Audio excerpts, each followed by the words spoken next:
Hello and welcome. You are listening to Peace News Now. I'm your host, Derek J.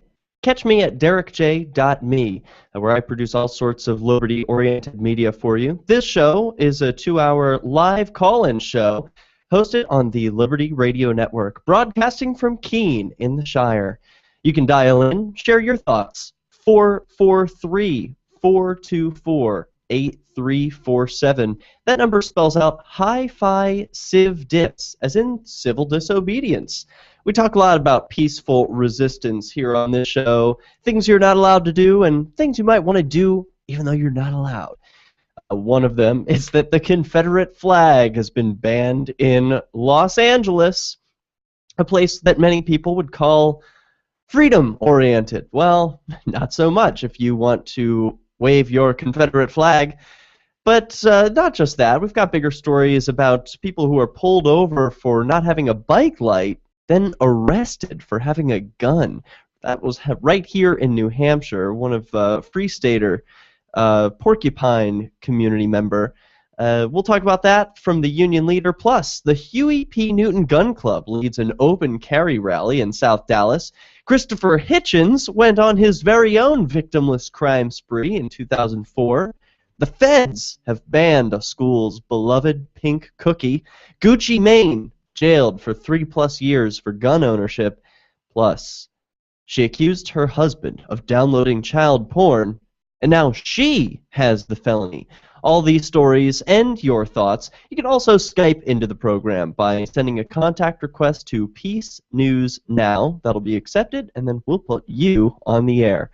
Let's get started with our first story today. The Confederate flag banned in California, where the LA Times reports the California Assembly on Monday passed legislation that would ban the state from selling or displaying the Confederate flag or any similar image, with Republican gubernatorial candidate Tim Donnelly casting the sole vote in opposition.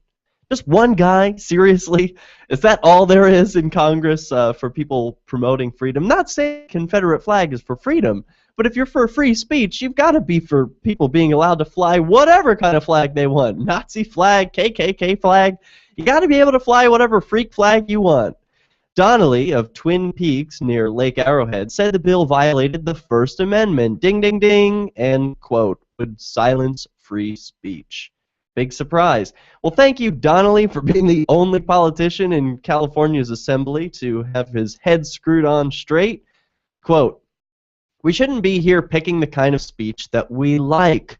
I abhor racism, but the concept that in a country that was founded on the right of free speech, that we're going to ban certain types of speech is antithetical to the First Amendment.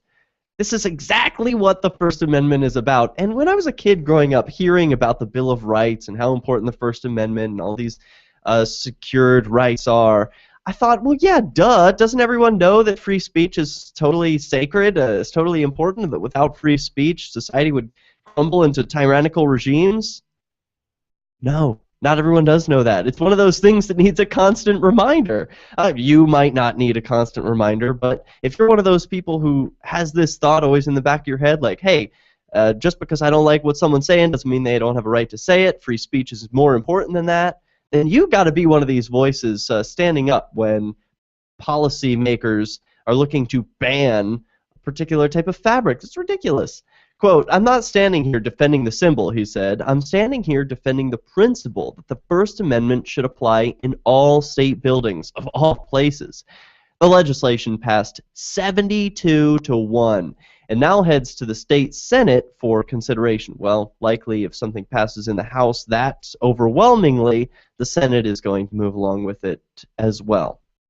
Assemblyman Isidore Hall III, he's a Democrat from Compton, said the battle flag of the Confederacy is a symbol of racism, exclusion, oppression, and violence toward many Americans. That's interesting because I view the American flag as a symbol of exclusion, oppression, and violence towards peaceful people. So maybe that should be banned. Quote, Its symbolism and history is directly linked to the enslavement, torture, and murder of millions of Americans through the mid-19th century, Hall said. Even today, its public display is designed to instill fear, intimidation, and a direct threat of violence toward others. Well, maybe that's what he's reading into it. Symbols do have meaning, right? And they're supposed to convey a message. Maybe the symbol of the Confederacy really isn't conveying the message that freedom-loving people want. Say, if you're a freedom-loving person, you love to fly the Confederate flag, you know, I get that it's not about racism, but Mr. Hall here, he's a politician pretty high up, a Democrat from Compton, some assemblyman. The average person thinks the Confederate flag is about racism. I get it, it's not. But that's what the average person thinks. And if symbols are going to have meaning, it's like putting a swastika up there and saying, oh, it means peace. Like, well, okay, I get it. In Buddhist, or Hinduism or whatever symbol where it comes from, yeah, it might have meant peace. It might have meant, something wonderful, love. But today it has a different symbol, has a different meaning. So I get it. Yeah, the Confederate flag might stand for freedom in your mind, but it stands for something nasty in a lot of other people's minds. Now, does that mean it should be banned? Of course not. Got to stand up for even hate speech, even though the worst speech. The answer to hate speech is more speech. So if you see someone with a Confederate flag, maybe get your own gay flag out and wave that around, or whatever sort of freak flag you fly. Hall filed the bill after his mother, during a visit, saw a replica of a Confederate money being sold at the state capitol in Sacramento.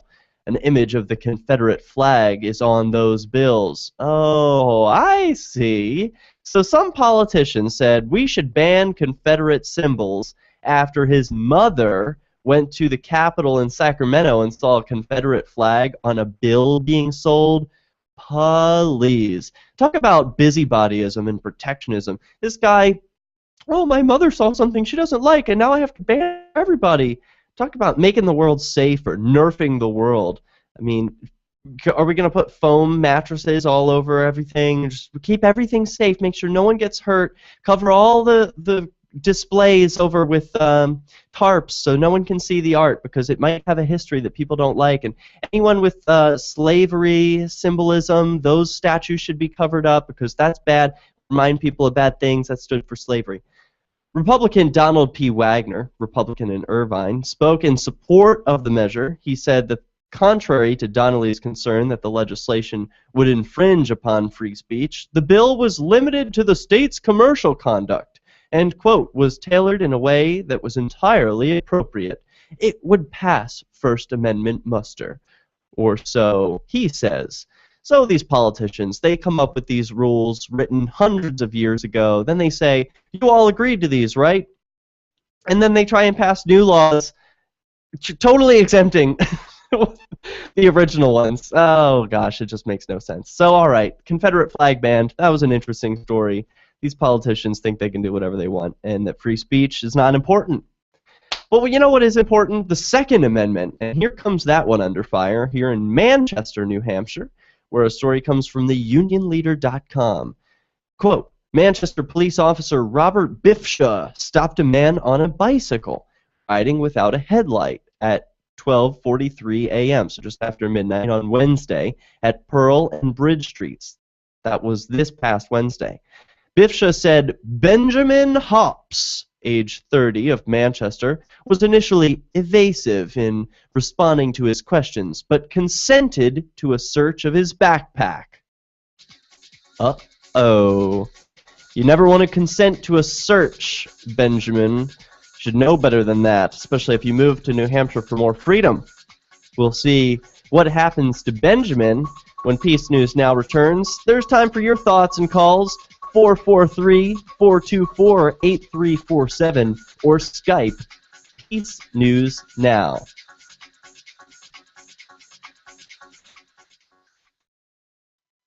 Ross Ulbricht was arrested by the FBI in 2013 and charged with victimless crimes in relation to allegedly operating the Bitcoin-based Silk Road black market. He has been in a prison cell awaiting trial ever since. If he did it, he's a hero for making the black market a safer place. If he did not, he's a man wrongfully accused. Either way, if you love freedom and want to end the war on drugs, Ross and his family need your support. You can learn more and help fund his defense at freeross.org. That's freeross.org. Why did you move to the Shire? I moved here to the Shire because there's other people around who take liberty just as seriously as I do. I moved to the Shire because I saw videos of people challenging authority and thought that I could get support myself. It called to me, like, do this, right now. I wanted to be around people like me who got it, and once I got here, I knew there was nowhere else that I wanted to be. I've always wanted to change the world, so I moved to the Shire to join people who were actually working towards doing the same thing. The people here are awesome, loving, and positive. It was for the adventure and for the feeling of something important is happening here, and I just wanted to come to sort of be part of that. Visit ShireSociety.com to read and sign the Shire Society Declaration and learn the reasons why, if you love liberty, you should immigrate to the Shire. Plus, add yourself to the Shire map at ShireSociety.com. That's ShireSociety.com. DVD, books, music, instruments, periodicals, computers, software, electronics, photo, cell phone, office products, home and garden, bed and bath, furniture, kitchen, pet supplies, automotive, hardware, apparel, shoes, jewelry, grocery, healthcare, sports and outdoors, toys, games, used, and more. It's a department store at your fingertips. Shop.lrn.fm. Get all your shopping done, get a great deal, and a portion of your purchase goes to benefit the Liberty Radio Network when you shop at Amazon via shop.lrn.fm.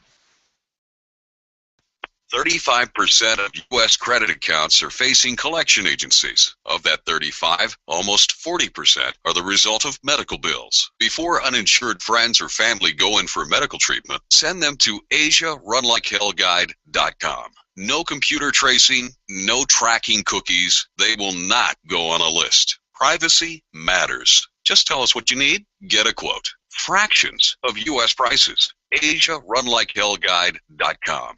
Did you know that you can listen to LRN.FM 24/7 via our free-to-air satellite channel? From Mexico to Canada, our signal covers nearly all of North America. All you need is a view of the southern sky, an affordable receiver, and a dish as small as 30 inches. There are no monthly fees. Learn more at sat.lrn.fm. Plus, if you're a broadcaster or want to be one, this is a good delivery method for our content. See our coverage map and get details at sat.lrn.fm. That's sat.lrn.fm. Hi, I'm Derek J. I don't want a politician to represent me. To me, government is the idea that one group of people can coerce everyone to comply with an edict or face increasing punishments up to and including death. Despite perhaps the most noble of intentions, the best government services are a far cry from what could be provided for by voluntary interactions. Besides, the people who call themselves the government wage wars and put peaceful people in jail for crimes involving no victims. If Starbucks used some of its money to drop bombs, I wouldn't shop there. So why would I support the American empire? The empire does not require my consent. Derek J's Victimless Crime Spree. Watch it for free and order the Director's Cut DVD at victimlesscrimespree.com. That's victimlesscrimespree.com. While our satellite channel is free to listen to, it's not free for us. You can help us cover our satellite costs with the chip-in on the right side of the page at lrn.fm.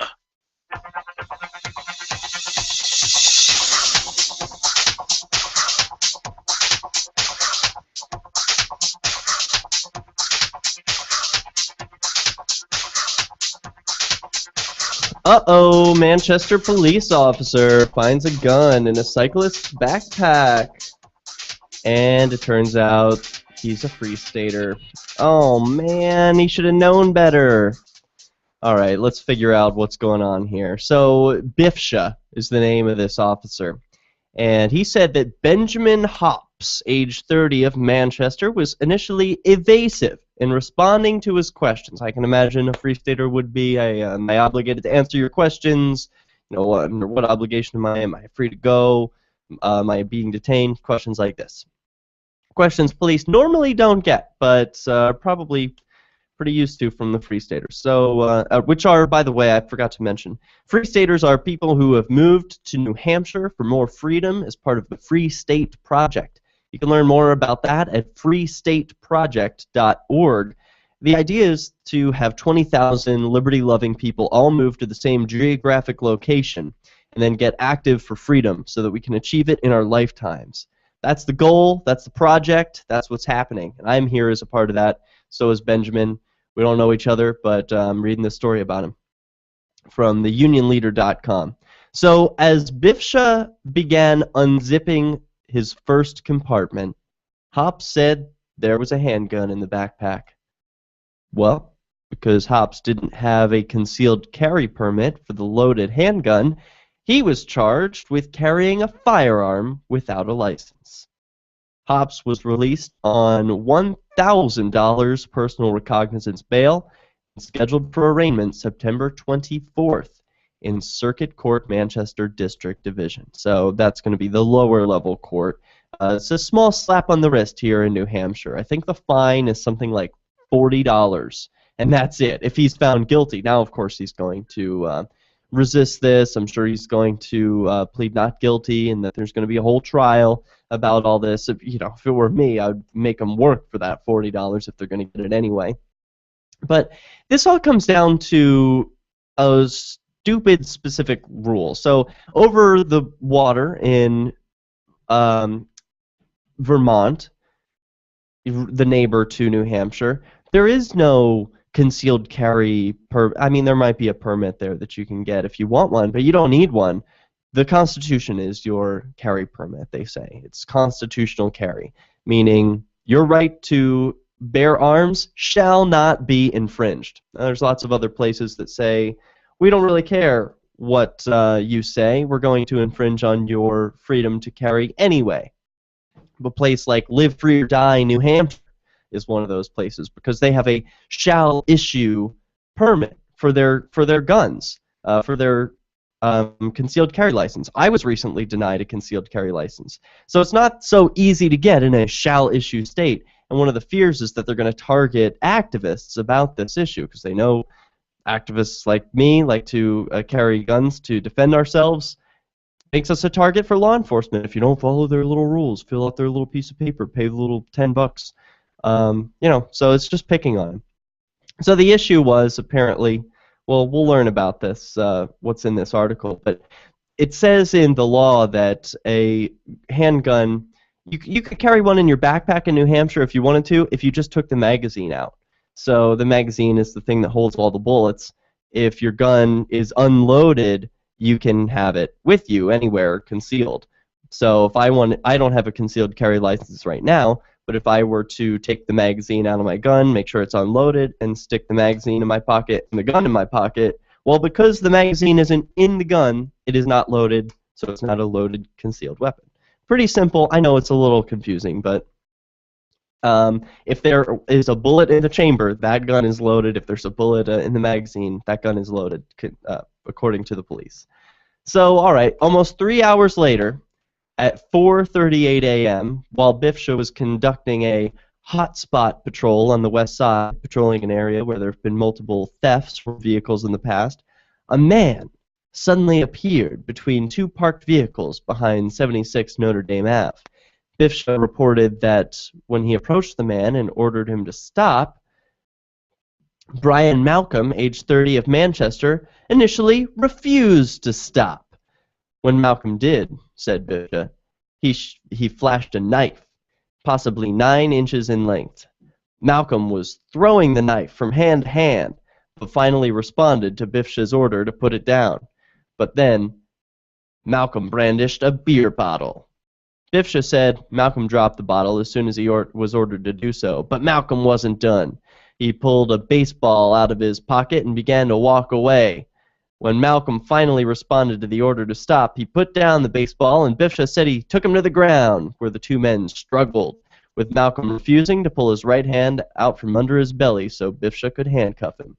Bifsha finally was able to get a hold of Malcolm's right hand and handcuffed him. Bifsha then found a second knife under Malcolm's coat. Malcolm was charged with 2 counts of resisting arrest and 1 of prowling, and was released on $1,000 personal recognizance bail, scheduled for arraignment September 9th in Circuit Court. So what does this tell you?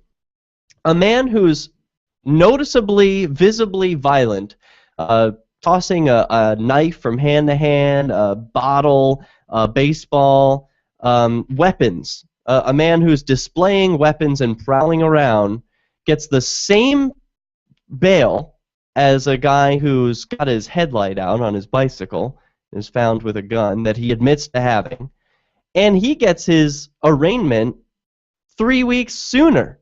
Or what's that? About 2 weeks sooner. 2 weeks sooner than the other guy. So, I mean, this is like crazy that the person who's more violent gets, just as much bail, and he is able to get arraignment even quicker, 2 weeks faster. So he gets access to justice faster for committing a crime, even later at night, in a more dangerous way. It just really irks me how, backwards justice is. But, that's just how it is. So we're reading the news. So, all right. That was the Free Stater who should have known better. Not the later one, the one with who was stopped for having a bicycle headlight out. Now, while we're on the topic of guns, the Huey P. Newton Gun Club in Dallas made the news recently for doing an open carry rally throughout South Dallas. This from DallasNews.com. And Huey P. Newton, for those who aren't familiar, is the Black Panther activist. I could read a little blurb about him because he got into some hot water in his day for weapons charges. The quick blurb from Wikipedia is that Huey Percy Newton was an African-American political urban activist who, along with Bobby Seale, co-founded the Black Panther Party in 1966. And, they made many strong statements regarding open carry back in the 60s, and now here they are doing it again today. Quote, 24 protesters, most of them armed, from a gun club named after the founder of the original Black Panther Party, peacefully marched through the parts of South Dallas on Wednesday. The open carry rally was organized by the Huey P. Newton Gun Club to promote self-defense and community policing in response to recent police shootings, both nationally and locally. Very important. Do you carry a gun to arm yourself? Have you ever done open carry activism? Share your story. This is Peace News Now. If you're David, a few well-chosen words can help level the playing field with Goliath. I'm Holland Cook from survivalspeech.com. Recently, I saw a Yellow Pages ad for an appliance repair company, and the headline read, "Why wait for Sears?" If you're going to the Yellow Pages, the Dead Sea Scrolls of advertising, you're ready to buy right now. So this is an attention-grabbing message. And how about the plumber whose radio ad says, "Call by noon Thursday and we'll be there Saturday at no extra cost"? Smart guy. Most plumbing firms give their crew the weekend off. This one gives them Sunday and Monday off. In the words of a respected advertising executive, cut to the chase, make it quick, and tell me exactly what you can do for me, especially if you're looking for work. For more tips on critical communication skills for the way things are now, hit survivalspeech.com. I'm Holland Cook. Hi, this is Michael Dean from the Freedom Fiends radio show. The internet has lowered the cost barrier for a worldwide radio show to a price approaching zero. Yet there is one arena where you still need thousands of dollars to approach the audio quality of the corporate media. Doing a live spoken show with more than one host in different geographic locations. Our program, Fiend Phone, will solve that problem, and it will be given away free. Go to fiendphone.com to see what you can do to help. That's FEENPHONE.com. My name is Angel Rach. I'm a mother of 2 teenage children, and I fought all the way to the Supreme Court for the right to use the medicine that saved my life. I've been permanently disabled for 10 years, with an inoperable brain tumor, wasting syndrome, and several other serious conditions. For 4 years, I was in a wheelchair, in so much pain, I couldn't even hug my kids. The hardest part was looking in their eyes and seeing how much they were suffering because of my medical condition. The medicine that gave me my life back and gave my kids their mom back was cannabis, also known as medical marijuana. With medical marijuana, I can walk, maintain my weight, and I can be a mom. Without it, my doctors believe that I would die. To learn more about medical marijuana, contact Marijuana Policy Project at 1-877-JOIN-MPP or on the web at mpp.org. Here's a chance to do a little activism while you're cruising Facebook, Twitter, or Google+. Between the LOL cats, the recipes, the hot girls, and the inspirational sunrise memes, Free Talk Live's posts pass by your newsfeed. Like them, comment. It gives us more exposure. If you don't see our posts, click like at facebook.freetalklive.com and then hover over it to click Get Notifications. It's an easy way to spread the ideas of liberty a bit further. I know you're busy, but you can spare that 1/10 of a calorie it takes to click on something. facebook.freetalklive.com. Free Talk Live. There's going to be no food by February. Oh, that seems a little extreme. I find that hard Well, to believe. watch it happen. Hope you find Christ. Oh, good luck, buddy. Thanks. What really turned me away from religion was the fact that most of them are so intolerant and nasty. What do you Your mean? life will suck unless you find Jesus. Well, I had Jesus a long time ago, and he didn't really do anything for me, so I got away from that. Right, and I can tell you that if you want to have that attitude with people, like, Good well, luck you better find Christ, or you're going to burn in hell. Yeah. Then you know. Good luck converting people. Yeah, I really want to hang out with people like you, there, Keith. I really want to hang out with people like you. So I'm sorry to those good Christians out there listening that aren't like Keith. But it's the loudmouths like Keith that do real damage to your religion and how people feel about it. Free Talk Live, 7 nights a week from 7 to 10 Eastern, live on the Liberty Radio Network at LRN.FM. Do you love Twitter? Make sure you favorite the LRN.FM Twitter account so you can receive our tweets at twitter.lrn.fm. That's twitter.lrn.fm.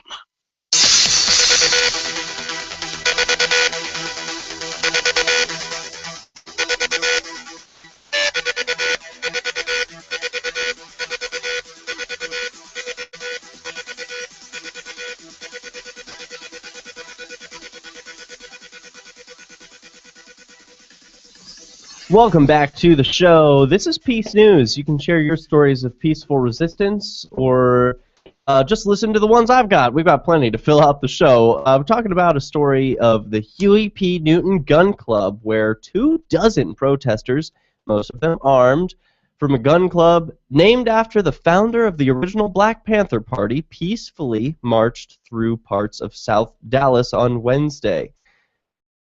The open carry rally was organized by the Huey P. Newton Gun Club to promote self-defense and community policing in response to recent police shootings, both nationally and locally.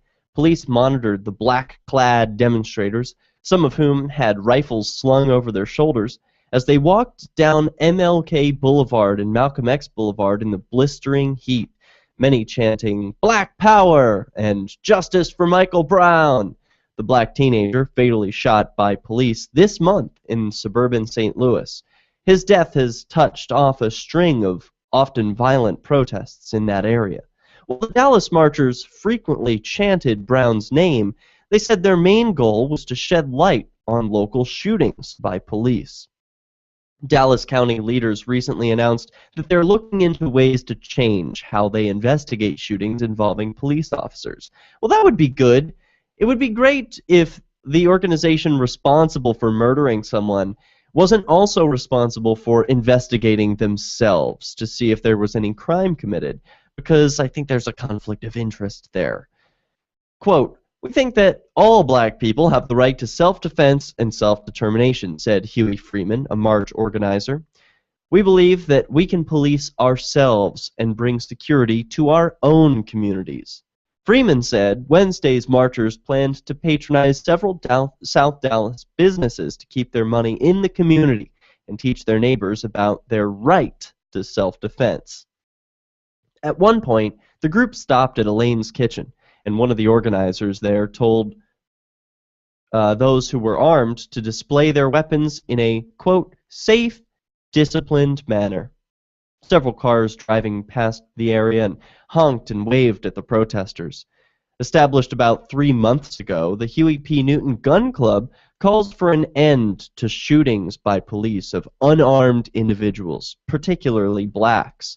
It also asks people to consider carrying weapons to protect themselves, according to a news release.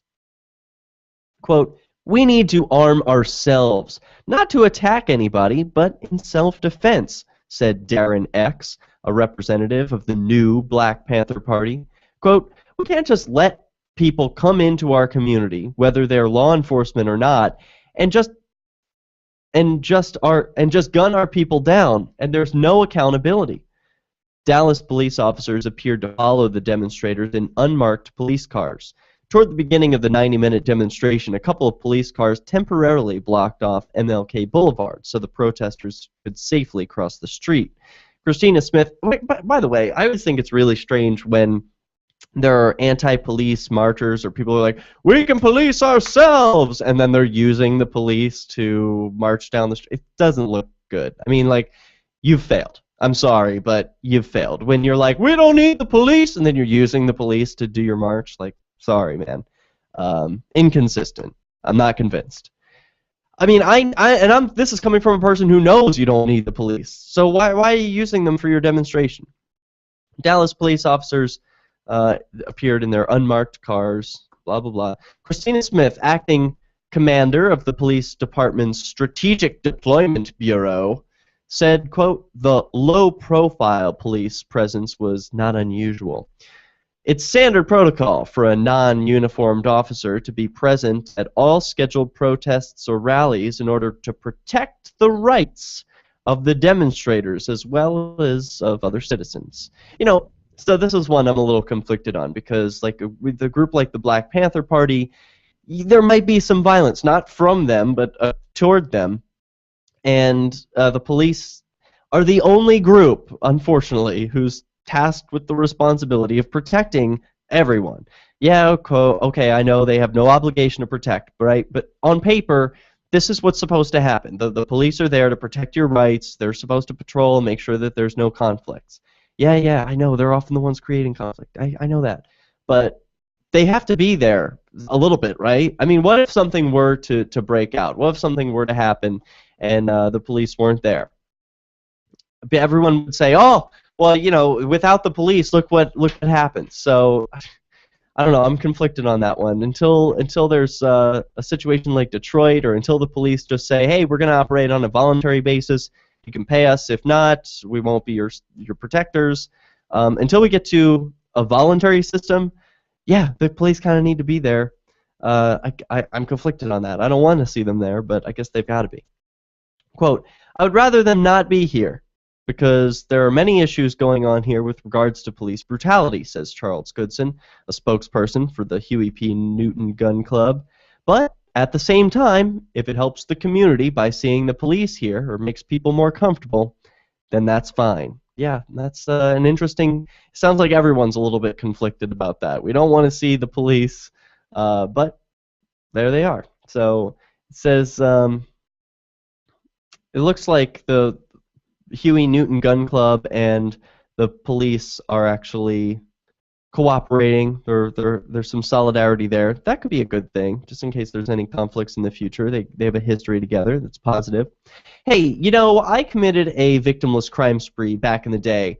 I went in Keene, New Hampshire, the town I'm currently broadcasting from, and I smoked cannabis out in the Central Square, or attempted to. I was recording inside City Hall, got arrested for that. I was recording outside of a courthouse and was arrested for that. I was banned from all New Hampshire liquor stores forever for singing inside of them songs about ending prohibition. And lots of other things, too. So you can check that out at victimlesscrimespree.com. Now, I filmed that movie from 2011 to 2012, and it came out in September of 2012. But did you know that in February of 2004, Vanity Fair's own Christopher Hitchens went on his own victimless crime spree? It's true. The headline, I Fought the Law, to protest the petty ordinances of Mayor Bloomberg's New York. The author went on a one-man crime spree, taking his feet off his bike pedals, feeding pigeons, and sitting on a milk crate, among other offenses. Why are the people of America's most cosmopolitan city being treated like backward children? By Christopher Hitchens. Quote, Many and various are the New York tales that are told of Professor Sidney Morgenbesser. During a conference on linguistic philosophers at Columbia University, he interrupted the pompous J.L. Austin, who was saying that while many double negatives express a positive, as in not unattractive, there is no example in English of a double positive expressing a negative. Morgenbesser's interjection took the form of two words. Yeah. Or it could have been, yeah, right. On another occasion, he put his pipe in his mouth as he was ascending the subway steps. A policeman approached and told him that there was no smoking on the subway. Morgenbesser pointed out, might be a better term, that he was leaving the subway, not entering it, and had not yet lit up. The cop repeated his injunction. Morgenbesser reiterated his observation. After a few such exchanges, the cop saw that he was beaten and fell back on the old standby of feeble authority. If I let you do it, I'll have to let everyone do it. To this, the old philosopher replied, who do you think you are, Kant? And his last word was misconstrued, and the whole question of the categorical imperative had to be hashed out down at the precinct house. Morgenbesser walked. Have you ever broken the law? Well, we're about to hear the times when Christopher Hitchens broke the law, and he won. This is Peace News Now. I love My Magic Mud. I drink a lot of coffee. I had stains on my teeth. Then I found My Magic Mud, and I was told it would remove stains. So I paid attention when I brushed the first time. My Magic Mud is black tooth powder, and the difference it made in my teeth in one application was noticeable. With 4, my teeth were as white as you normal folks out there. Please go to mymagicmud.com and buy a jar. There's 150 applications for $25. You can use Bitcoin, mymagicmud.com. This alert just came in. This special announcement is for business owners and leaders of organizations who've been waiting for the right time to build. General Steel has made it impossible to wait any longer with rock-bottom prices that could save you thousands. That's right, General Steel, America's leader in pre-engineered structures, is offering buildings at prices you will never see again. Don't miss these prices. A 50 by 100 for under $30,000. You heard right. That's 5,000 square feet under $30,000. Manufacturers, if you need a larger building, try a 100 by 100 commercial building for $129,000. You can't afford to rent with these prices. Imagine a 70 by 100-foot church building for under $69,000. With the economy improving and interest rates still at historic lows, you can't afford to wait. Call 800-917-8251. 800-917-8251. 800-917-8251. Now that you've found the Liberty Radio Network at LRN.FM, you may want to help expose others to our great programs. To assist you in doing so, you'll find resources at promote.lrn.fm, including details on how to get a free bumper sticker, quarter-page flyers you can print out and distribute, banners for your website, as well as files that will allow you to make your own custom banners and graphics. Visit promote.lrn.fm and help bring new listeners to the Liberty Radio Network. That's promote.lrn.fm. Did you know that Free Aid is a mutual aid, educational, and networking organization? At Free Aid, we support volunteers who provide first aid. We do outreach to the public about health and safety, and we bring together medically skilled freedom lovers. Free Aid is made possible by your generous support. Donors can receive great gifts like first aid kits, t-shirts, silver dime cards, and hoodies. The Free Aid Silver Dime Card Project is sponsored in part by Roberts & Roberts Brokerage, Freedom's Phoenix, and Don't Tread on Meme. Visit fr33aid.com. Instead of just listening, you can also watch. See the Liberty Radio Network's key New Hampshire-based live shows via our studio cam at cam.lrn.fm. Plus, you'll still be able to listen to the Liberty Radio Network via the cam feed in high quality 24/7, even when there's no live show being produced in our Keene studio. But wait, there's more. Our chat room is built into the cam page so you can interact with other listeners online. Listen, watch, and chat, all free at cam.lrn.fm. That's cam.lrn.fm.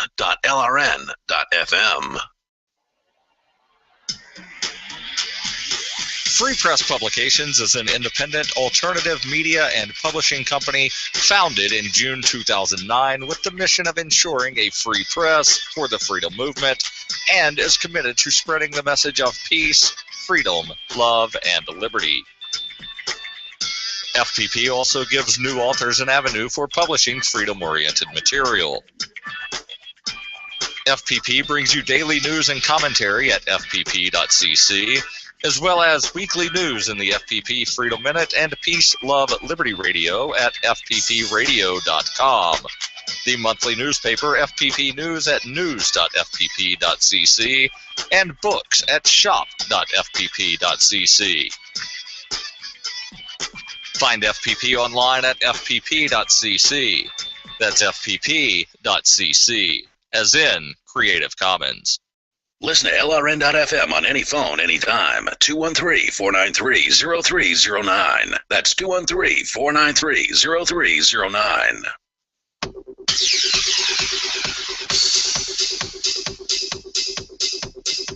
Reading the words of sage philosopher, writer, troublemaker Christopher Hitchens at VanityFair.com. Words he penned over 10 years ago at VanityFair.com, where he's explaining how he went on a bit of a victimless crime spree of his own, inspired by one philosopher who was able to talk his way out of a ticket for lighting up on the subway.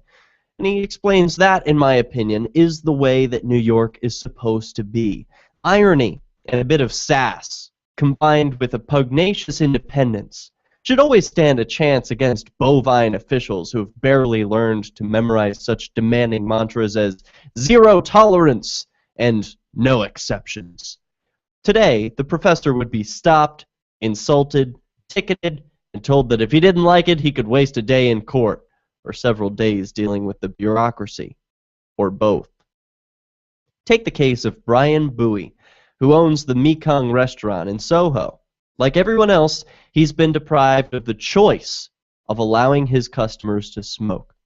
He lives under a city government that knows better about what's good for him and his clients, so smokers have to step outside.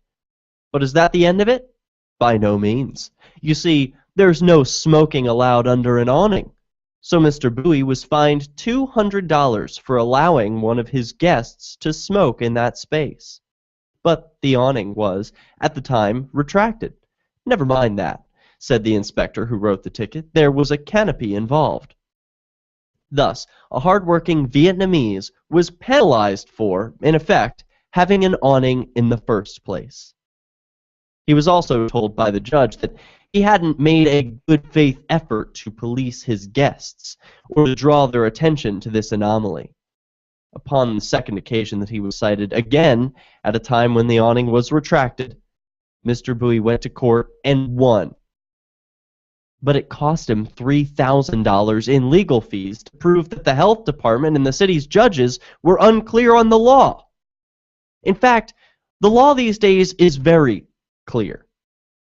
It states that New York City is now the domain of the mediocre bureaucrat, of the inspector with too much time on his hands, of the anal retentive cop with his nose in a rule book, of the snitch willing to drop a dime on a harmless fellow citizen, and a mayor who's the most pathetic and annoying figure, the micro-megalomaniac. The law-breaking itch is not always an anarchic one.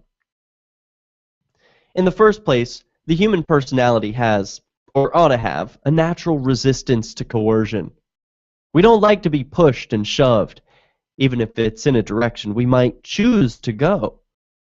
In the second place, the human personality has, or ought to have, a natural sense of the preposterous.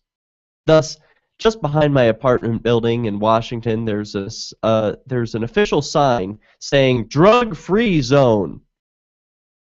I think this comic inscription may be because it's so close to a schoolyard. And a few years back, one of our suburbs announced by municipal ordinance that it was a nuclear-free zone.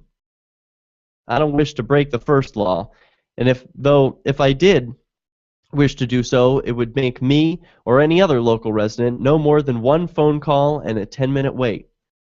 I did, at least, for a while, pine to break the nuclear-free regulation on grounds of absurdity alone, but eventually decided that it would be too much trouble. So, there are laws that are defensible and unenforceable, and then there are laws that are impossible to infringe. But in New York of Mayor Bloomberg, there are laws that are not possible to obey, and that nobody can respect, and that are enforced by arbitrary power. The essence of tyranny is not iron law. It is capricious law. Tyranny can be petty, and petty is not just Bloomberg's middle name. It is his name. In the space of a few hours late in November, I managed to break a whole slew of New York laws. That is to say, I sat on an upended milk crate, put my bag next to me on a subway seat, paused to adjust my shoe on a subway step, fed some birds in Central Park, had a cigarette in a town car, attempted to put a plastic frame around a vehicle license plate, and rode a bicycle without keeping my feet on the pedals at all times. I also had a smoke in a bar at a table in a restaurant. Only in the latter two cases would I hitherto have been knowingly violating a city ordinance. I decided that, partly to protect those who were with me or hosting me, I would not do anything to directly taunt the forces of law and order. I would be the Zelig of the scofflaws. So I took a bike to Central Park and, starting near the boathouse, rode it uphill until blood started to rush to my head and blackness to descend, i.e. for about a quarter of a mile. I then turned and coasted down, allowing the brisk air of a crisp fall day to whoosh disturbingly up my trouser legs as I lifted my feet into the air.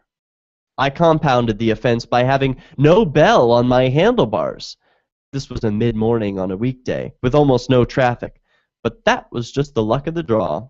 Policemen interviewed recently have confirmed that they are under orders to spot riders who take their feet off the pedals, or who have no bell. Try getting attention in New York by pinging a bell, by the way. It's all part of the ticket harvest they're expected to reap. The mayor denies there's a quota, which would be unlawful, but he looks and sounds even more like a weasel than unkind nature intended when he admits that there are performance measurements that his police department might be observing. Flinging the bike into my own town car trunk, I proceeded to Bethesda Fountain on foot. The park was wearing its fiery autumn best, but there wasn't a goddamn pigeon in the sky, or in any neighboring branch or twig. So I took a loaf and crumbled it for the swans and ducks on the lake, who flocked and gobbled gratefully. Chucking a few crusts and fragments onto the shore, I did finally manage to attract a small swirl of pigeons, as I might have well done by accident. Pedro Nazario, an 86-year-old man in Morningside Heights, was whacked with a summons for doing it on purpose.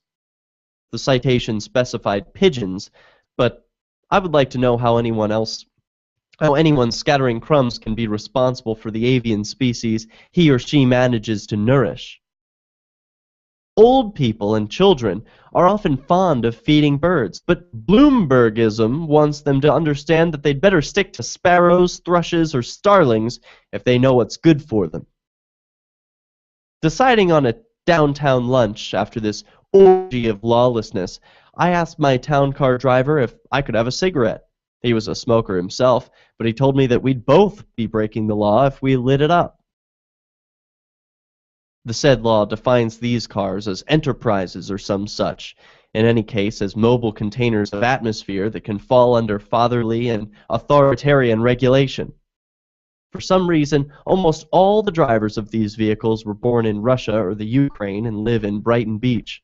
I've gotten used to it by now, hearing them say that Bloomberg's attitude reminds them of precisely the mentality that they left home to escape. in an agreeable thug of Chernobyl proportions, his car, his rules. Got a problem with that? We made decent progress through the insane midtown traffic that was attempting to negotiate the mayor's brilliant new no-turning restrictions. Resolving to work up an appetite by breaking a few more laws before lunchtime, I quit the car and descended into the subway. It didn't take me long to pick a seat, put my bag next to me, and prop my leg up and ease these pins and needles, to pause on the steps and adjust my shoe, and in general to undermine civilization as we know it. An Israeli tourist named Yoav Kashida was recently fined $50 for nodding off between stations and implicitly occupying 2 seats by virtue of his slumping. Shalom! Welcome to New York! This is just as illegal if you're on an empty subway car as it is impossible during rush hour. And the joyless and literal mind now ruling City Hall is content to ignore the distinction. No, I wouldn't put my bag or stretch my leg on the next seat when there were fellow riders standing up, but yes, I would if I were all alone, and it's only in the second case that I'd get a ticket. Here we approach the shriveled core of the tiny Bloomberg mind. At rush hour, my fellow passengers and my innate sense of right and wrong would discipline me, and there'd be no room for some ticket-happy inspector to see what was going on, let alone correct it. We'll be back with the victimless crime spree of Christopher Hitchens, plus more stories of peaceful resistance. Gucci Mane was jailed for 3 years. On Free Talk Live, we're bringing people to the ideas of liberty every day. From wrestling superstars like Glenn Jacobs. You guys really are having an impact, I believe. Like I said, a lot of where I am now is due to listening to Free Talk Live. You changed my mind on some very important issues years ago. To random people tuning in on the radio. I was kind of stuck in the left-right paradigm. I heard your show by chance on a Saturday night. From there, I went on, joined the Free State Project, and become an amplifier. So, I mean, that's really the reason why I amp is because I know that if it wasn't for you guys being on as many stations as you are, I never would have found the ideas of liberty. Your amp will directly change more lives by getting Free Talk Live in front of people looking for talk radio online and on the air. Find out about giving to our Google AdWords campaign at amp.freetalklive.com. That's amp.freetalklive.com. The 3 most important things you can do for LRN.FM are: 1. Let your friends know you're listening to LRN.FM on your social networking profile. 2. Buy the things you buy online through shop.lrn.fm. 3. Give $5 a month to the AMP program at amp.lrn.fm. You likely buy all kinds of things online. Amazon is the largest online retailer. You can get what you need at the same great prices, and LRN gets a cut. Please do your online shopping at shop.lrn.fm. On LRN.FM, we talk a lot about alternative currencies. Did you know that now you can buy gold, silver, and other precious metals with Bitcoins? LRN.FM has partnered with Amaji Metals to bring you great prices on beautiful .999 fine silver, as well as gold, platinum, and other metals. Check out their selection and pay with Bitcoins or Federal Reserve notes at metal.lrn.fm. That's metal.lrn.fm.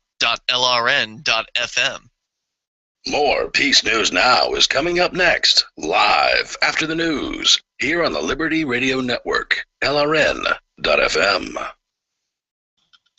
From Keene in the Shire, the Liberty Media capital of the world, this is Daryl W. Perry, host of FPP Radio News for Sunday, August 24th, 2014. Silver is trading at $19.44 per ounce. Gold is valued at $1,281 per ounce. And according to BitcoinAverage.com, the average price of Bitcoin is $503.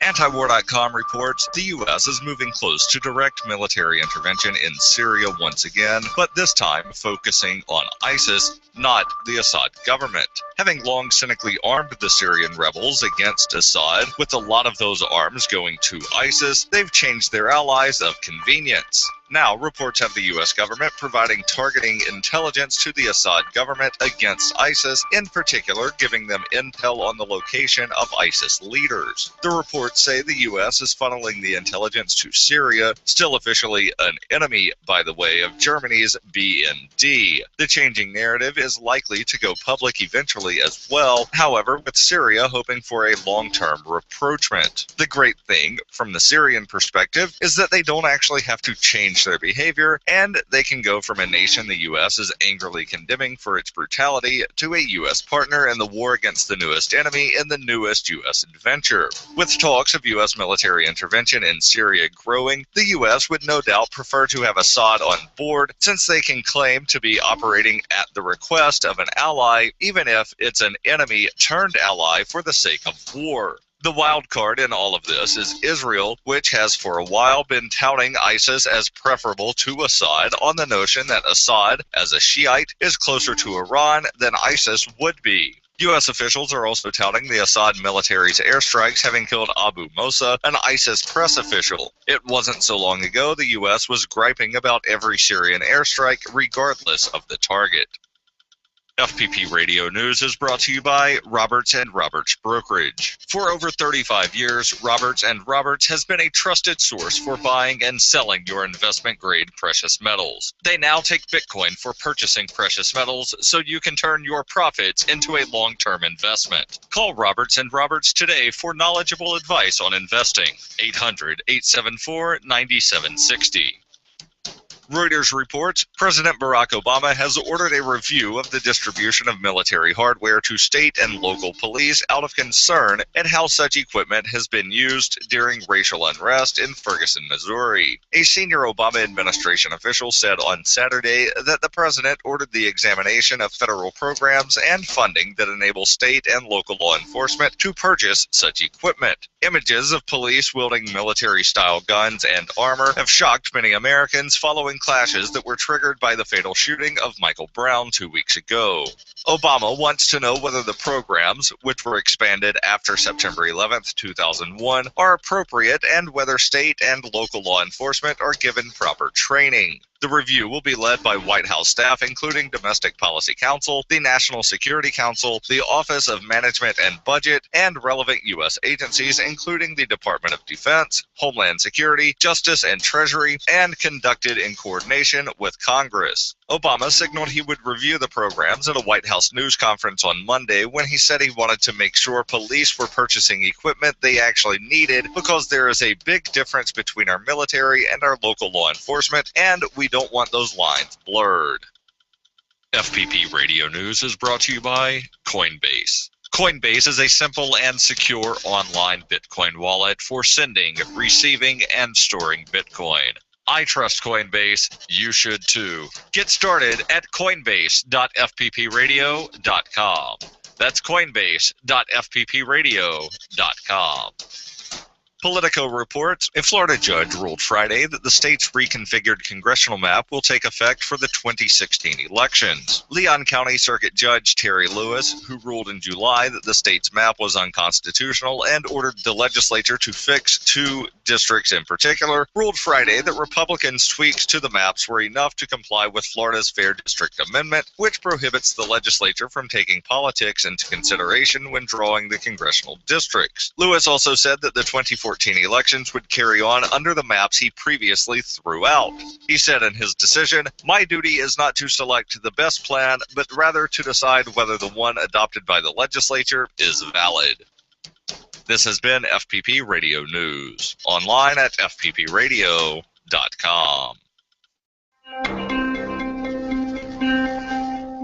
Like many young inner-city students, Chicago area high school sophomore Brandy Perkins struggles every day to motivate her teachers. The frustrated 16-year-old talked to Onion reporters this morning to discuss the challenges she faces in reaching out to her underperforming educators. Connecting with the teachers gets harder and harder every year. We all come in every morning eager to learn, but most of the teachers just seem completely uninterested in education. One of my teachers, Miss Hanley, has been particularly hard to work with. She was quiet at first, but she showed some potential. I thought maybe she just needed a little time to come out of her shell, but as the weeks went by, she just sat there listlessly at her desk, never talking or participating. It just makes you feel so helpless. For more on this story, check this week's Onion Review. This is the Onion News Network.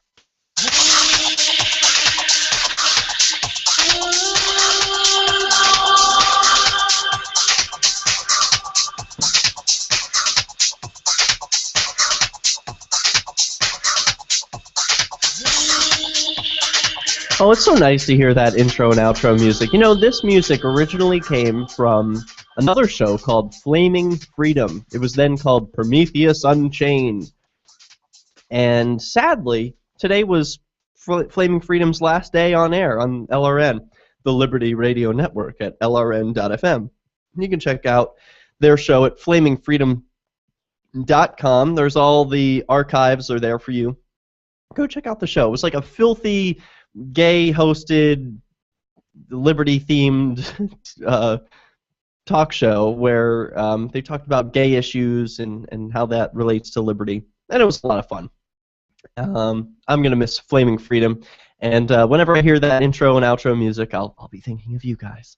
So let's continue. I got a lot into the story of Christopher Hitchens and his victimless crime spree. He goes on, and he's so eloquent. It's wonderful to hear from him. But he goes on for a bit. He writes a lot of words. I think we get the idea. He went to New York. He broke a lot of rules, and he didn't get in any trouble for any of it in his victimless crime spree. He didn't end up being arrested or even getting a citation. He just broke the rules and then wrote about it. And who knows, if that was 10 years ago, if he did that today, would he be slapped with some sort of fine for breaking the rules? It's unclear. Now, let's continue with the story of peaceful resistance, where the feds have banned a school's beloved pink cookie, but hopefully they're going to break that ban. Here it is from FoxNews.com, where Todd Starnes writes, school children in Elyria, Ohio, are mourning the demise of a 40-year tradition, the loss of their beloved pink cookie. The fabled cookie, long served in local school cafeterias, was done in by a pound of butter, 6 cups of powdered sugar, and the Obama administration's food police. Quote, it no longer meets the National School Lunch Program guideline for snacks, said Amy Higgins, the spokesperson for Elyria City Schools. It has too many calories. The USDA Smart Snacks in School standards mandate that all snacks must contain less than 200 calories. It's not exactly clear how many calories are in the pink cookie, but the recipe for the frosting calls for a pound of butter. Quote, you can't change the recipe of the pink cookie, said the mayor. It's like eating diet potato chips. It's not right. The cookie was banished to comply with the federal guidelines. Quote, we can't have them in the cafeteria for sale, period, Food Services Director Scott Tiemann told the Chronicle-Telegram. Guidelines for snacks are very strict, and there's no wiggle room. Thus marks the end of a long-time lunchroom tradition and sparking disappointment across the city. It's a tradition, Higgins told me. It's not only a tradition, it's one that tastes really, really good. You'd be surprised by how many people are upset about the pink cookie going away. Anyone who's gone to Elyria schools in the past 40 years knows about the pink cookie. Elyria Mayor Holly Brinda remembered tasting her first pink cookie when she was just a little girl. Quote, I grew up eating them, said Brenda. They're a comfort food. It's one of those things that's special to our community. The mayor says the cookie's demise is the talk of a town. The cookie has a cult following, she said. In 2009, the cookie was crowned Best Cafeteria Cookie by Cleveland Magazine. The origin of the pink cookie is something of folklore in this town, just west of Cleveland. It was first made by Gene Galwick, the school district's longtime food production manager. The foundation of the cookie came from a family recipe she got from her mother. It's a delicious, delicious confection, she said. Everyone loves it. Reading the recipe along could result in a sugar rush. Oh, I think the author means alone. Reading the recipe alone could result in a sugar rush. Butter, sour cream, powdered sugar, Crisco, granulated sugar. Quote, "It's a homemade sour cream cake cookie," Higgins said. "The reason people fell in love with it, it just has just the right amount of sweetness. It's very cakey and rich, and it's got this really light pink sweet frosting on the top. I feel the sudden urge to drink a cold glass of milk." It's one of those indulgences, Higgins told me.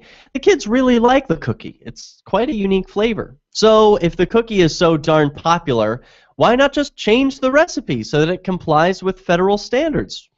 What a better question is, why not just say, screw the federal standards, we're going to have whatever cookie we want in this community?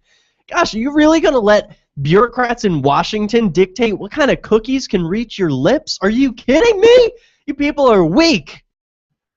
Sorry, man. I'm just like, you know, you can mess with guns, you can mess with weed, but don't mess with cookies. That's really cutting to the heart. I mean, that ruins children's childhood when you're taking away the cookies that they're raised with. This is criminal. So we did try to alter the recipe with whole wheat flour, Higgins said. You can get the pink cookie down to the number of calories that would make it allowable, but then it's just not the pink cookie anymore. It doesn't maintain the integrity of the homemade recipe. Changing the cookie would be like asking Kentucky Fried Chicken to change their 11 herbs and spices. You don't mess with perfection. And then he says, you can't change the recipe of the pink cookie, said the mayor. It's like eating diet potato chips. It's just not right. So rather than mess with tradition, the school district's chef decided to shut down production. Our food service department is working under very strict requirements for what they can serve in school. That's a good thing. We're trying to offer more healthy options with flair. Instead of pink cookies, kids will be able to eat things like fruit and vegetables and yogurt. Yum! The mayor agreed that it's important to make sure kids are eating healthier. That being said, I wish there were a way we could make those cookies available on special occasions, she said. Everyone deserves the equivalent of a piece of birthday cake once in a while. The mayor even suggested there might be contraband cookies for the taking. Uh-oh, this is where it meets peaceful resistance. I don't think you can keep the pink cookie down, she said. I think this is going to be like prohibition. Our school district is law-abiding, but I can see people who love this pink cookie trying to resurrect the cookie in other ways. Higgins tells me the school district is already working on a plan to sell the cookies to local residents for special occasions. It's a sort of confectionery speakeasy. Higgins tells me, meanwhile, youngsters have to satisfy their sweet tooth at the cafeteria yogurt bar, thanks to the Obama administration's food police. Sorry, kids. That's the way the cookie crumbles. A terrific article by Todd Snarns. He writes at foxnews.com about a lot of these types of nanny state bans. Things like the Obama administration saying, you can't have that, and replacing your vending machine with a vending machine that has, instead of Snickers bars and Kit Kats, yogurt bars and salads. Just what I want from a vending machine. Not. Anyway, I'm not anti-health food. Like, I'm a health food junkie. I often eat health food all day, every day. It's my thing. I don't like to eat junky food. You know, what you put in your body becomes you. It becomes the world. So you want to put good things in your body so that it can fill you with nourishment, nutrients, and then put good things out into the world. But come on. You know, when feds and authorities mandate things, the lack of freedom is harmful to people because they don't get to experiment with, maybe eating too many of these cookies and then having a sore stomach and saying, well, that hurt, I'm not going to do that again, and learning their own lesson independently. It's so much more important when we learn our life lessons independently, when we can make mistakes and then fix them. That is when we really grow as individuals. But if we're just like flowers being weeded and raised, like a crop here, and not giving any freedom to make mistakes, well then, it's like we're owned. It's almost like being owned by the authorities. Well, I won't put my children in any school like that where they get told what kind of cookies they can and can't eat. I'll let my kids make whatever mistakes they want. And then hopefully they'll learn their lesson and take in some personal responsibility and eat the healthy oatmeal cookies instead. This is Peace News Now. When I found the Free State Project, I knew it was the key to achieving liberty in my lifetime. It's awesome to be surrounded by like-minded, freedom-loving activists who've moved here to New Hampshire. From politics to civil disobedience, we have it all. Where I came from, it felt that no matter what I did, liberty was dying. Perhaps you feel the same way? Call 888-377-2515 now to learn more about the Free State Project. That's 888-377-2515 or visit freestateproject.org. Are you looking for an excuse to come check out New Hampshire this fall? You're invited to Keenvention. Keenvention is your chance to meet dozens of key liberty activists from across the Shire. You can explore the beautiful little city of Keene, discuss various forms of activism with seasoned veterans, do some Robin Hooding, and learn about making the move. Keenvention received rave reviews last year. If you missed it, visit keenvention.info for full video coverage of every speaker and panel. This year, Rich Paul is our first announced keynote speaker, and more are being announced now at keenvention.info. Join old and new friends and neighbors in Keene for Keenvention this October 31st through November 2nd. You can pre-order your tickets now for just $60 at keenvention.info, or you can pay with Bitcoin. Visit keenvention.info for more information and to lock in your tickets at the pre-order $60 price for the whole weekend. Visit keenvention.info for more, or look for our page and event on Facebook. That's keenvention.info. Did you know you can get news updates about what's happening with the Liberty Radio Network delivered in the way you prefer? You can sign up for our email updates at updates.lrn.fm. Plus, you can stay in the loop by joining our Facebook profile at facebook.lrn.fm or follow us at Twitter at twitter.lrn.fm. It's all free, so sign up now at updates.lrn.fm for news updates delivered to your email box, facebook.lrn.fm to follow our Facebook page, and twitter.lrn.fm to receive our tweets. This Your Family Today tip is brought to you by Juicy Juice, 100% juice, providing a full serving of fruit in every 4 ounces. Visit us at juicyjuice.com. When it comes to nutrition, kids need both fruits and vegetables every day to stay healthy and grow. For the ideal mix, your kid should have at least 1.5 cups of any veggie or 100% veggie juice, and 1 cup of any fruit or 100% fruit juice a day. For more tips like these, visit us at parenthood.com/yourfamilytoday. Imagine someone in your community getting in their car, turning on the radio, and hearing the Liberty Radio Network. You can make that vision a reality with your own micro radio station. Visit broadcast.lrn.fm to learn how you can put our programs on the air in your area. You can have LRN.FM running around the clock, and you can even add in your own local shows. Building a radio station is simple, but programming isn't. That's where LRN.FM comes in. Learn more at broadcast.lrn.fm. That's broadcast.lrn.fm.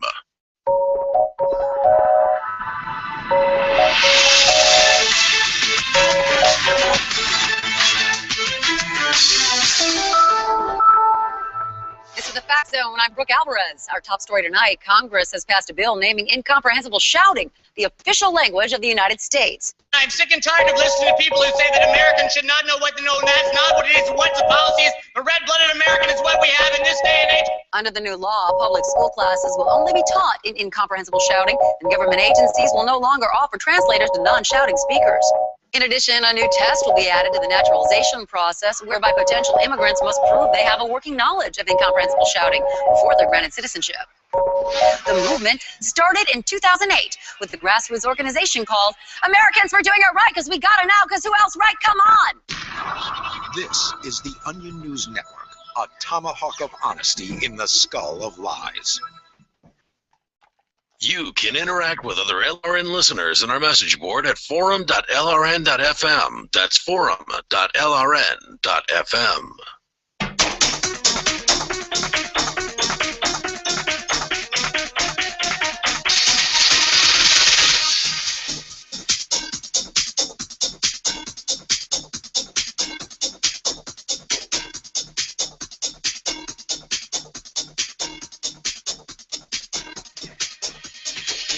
Gucci Mane has been jailed for 39 months. That's over 3 years. His crime? Having a gun. That's it. He didn't do anything dangerous with the gun. He just had one. Well, he's not allowed, according to the authorities. Yeah, all of them have guns. So this story from Atlanta, from page6.com. The Associated Press reports that rapper Gucci Mane has been sentenced to serve 3 years and 3 months in prison after pleading guilty to a federal firearms charge several months ago. The 34-year-old, whose real name is Radrick Davis, pleaded guilty in May to a charge of possession of a firearm by a convicted felon after reaching an agreement with prosecutors. The judge also sentenced him to serve 3 years of supervised release with limitations on his travel during that time and to pay a $5,000 fine. Police reports said that a friend of Davis called police early September 14th to report that the rapper was walking down the street behaving violently. Police say Davis threatened them and that he was, and that when they arrested him, they found he had a loaded handgun. Uh-oh. Well, that's not good. I wish that he weren't threatening them. I wish his friend didn't call the police on him. Isn't there somebody? If you're somebody's friend, don't call the police on your friends. Friends don't call friends. Friends don't call police on friends. You find some other way to resolve it. Your friend's acting violently, you stop him yourself. I mean, I don't know how violently he was acting. If he was waving a gun around, maybe you don't want to stop him yourself. But calling in the gang of violent thugs, they're going to ruin your friend's life. I mean, is this really what his friend wanted? 3.5 years in prison? Being put into a state rape cage is not a solution for a guy who has a gun. I mean, and if he was acting violently, shouldn't his charge be acting violently, not having a gun? Why is that even a charge? Just possession of a gun. Banning guns started from the slave days when white people banned black people from owning guns. So it was like a control thing, like we're allowed to have them and you're not. So we're allowed to protect ourselves and you're not. And we're powerful and you're not. Well, what's the difference between the authorities now saying, well, you can't have a gun, but we can have all the guns. You can't have a single pistol on your hip, but we can have nuclear weapons. Let that sink in for a minute. The federal government can have nuclear weapons that it uses and has used and has threatened to use, but you can't have a pistol in your pocket. Oh no, you're too dangerous for that. Oh, because you've been slapped with a label like felon. Oh, well then I guess you don't have any rights. I guess you're just 3/5 of a man, aren't you? Yeah, when you're a felon because you can't vote, you can't hold a firearm. You have no right to self-defense. You're less than human, really. Ridiculous. This rapper is a popular artist, could, in those 3 years and 3 months, be producing who knows how many singles or albums to bring people years of enjoyment, to express something unique about the world. But no, instead he's going to be sitting in a concrete cell, punished for a victimless crime. I'm frustrated. I don't want Gucci Mane to go to jail.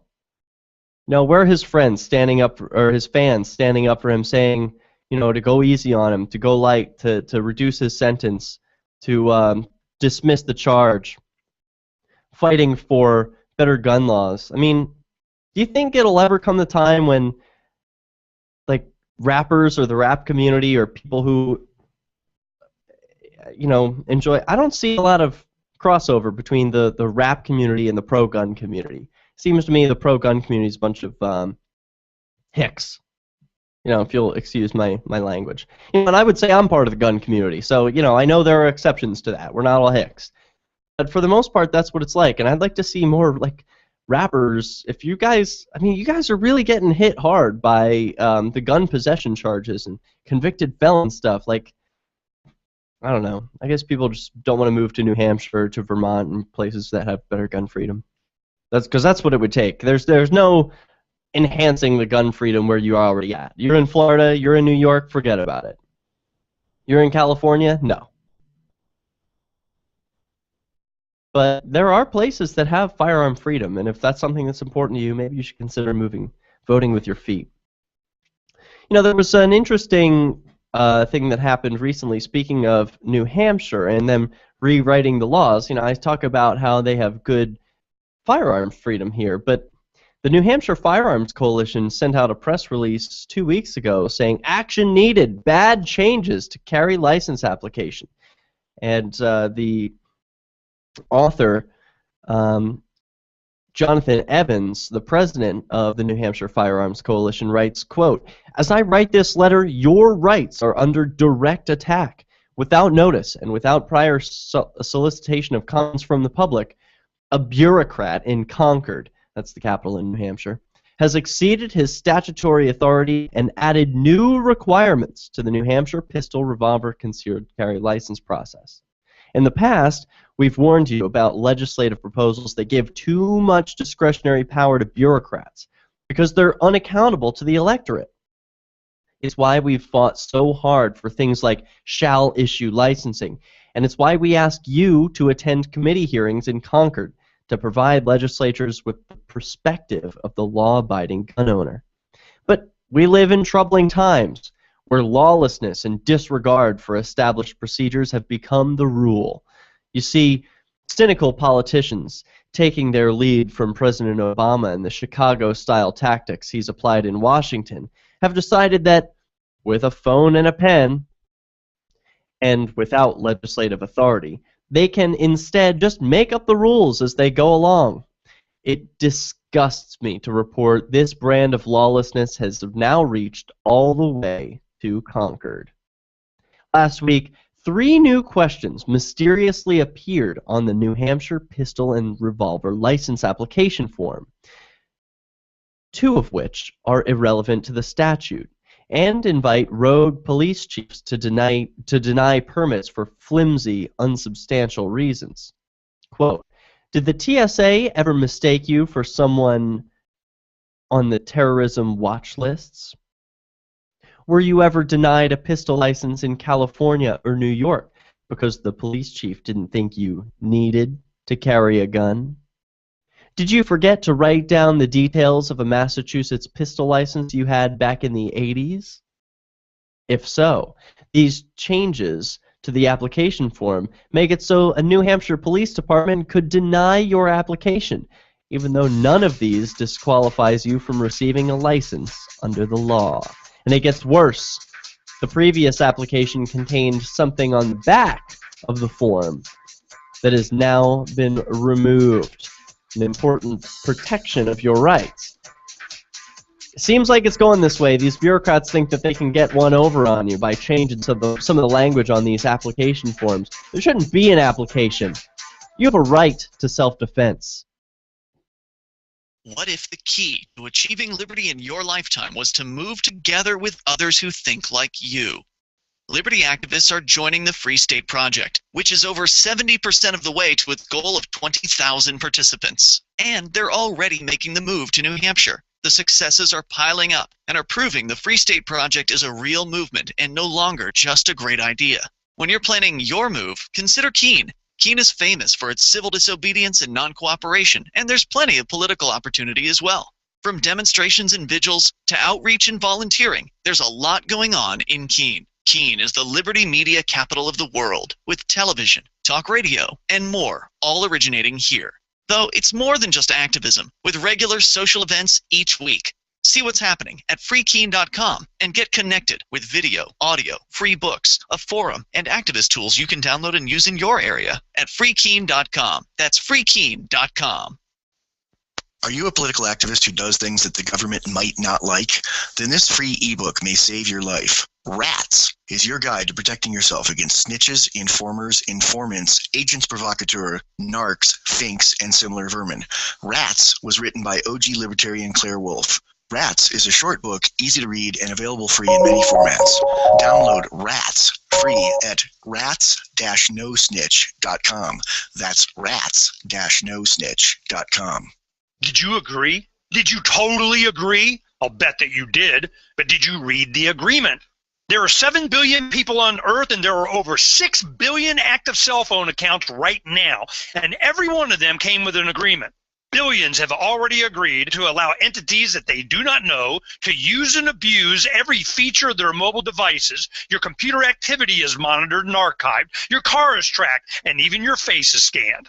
The current power structure grows more fearful every day of your desire for anonymity, independence, free association, freedom of movement, freedom of expression, and your freedom of thought. And entire categories of humans will be targeted. And if they, them, those that won't leave us alone determine that we are not within their control, then we will be categorized as out of control. FreedomsPhoenix.com will launch the next phase of the Levolution by the end of the summer of 2014. And if you have to tell your neighbors about it, then we did it wrong. The 3 most important things you can do for LRN.FM are: 1. Let your friends know you're listening to LRN.FM on your social networking profile. 2. Buy the things you buy online through shop.lrn.fm.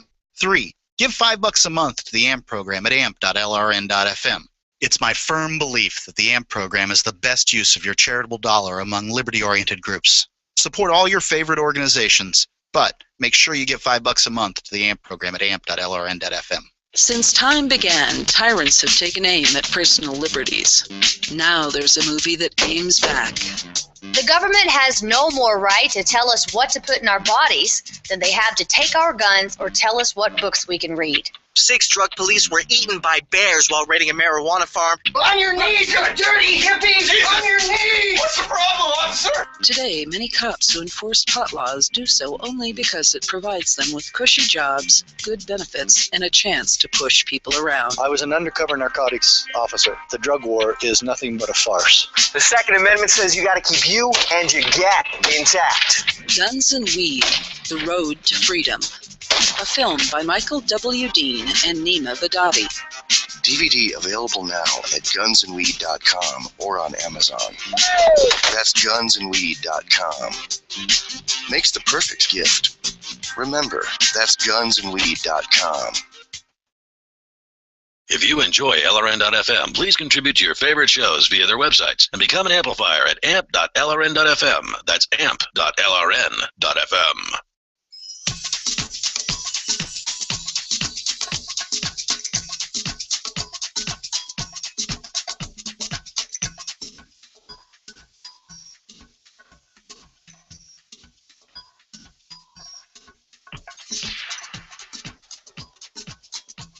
Firearms are under attack in New Hampshire. I am reading from a blog of the New Hampshire Firearms Coalition, New Hampshire's only no-compromise gun rights organization. No compromise, that is, unless they're asking the government to change their own rules. I have a little bit of beef with the solutions proposed by this organization, but hey, I realize I'm a little unconventional. Here's what they propose.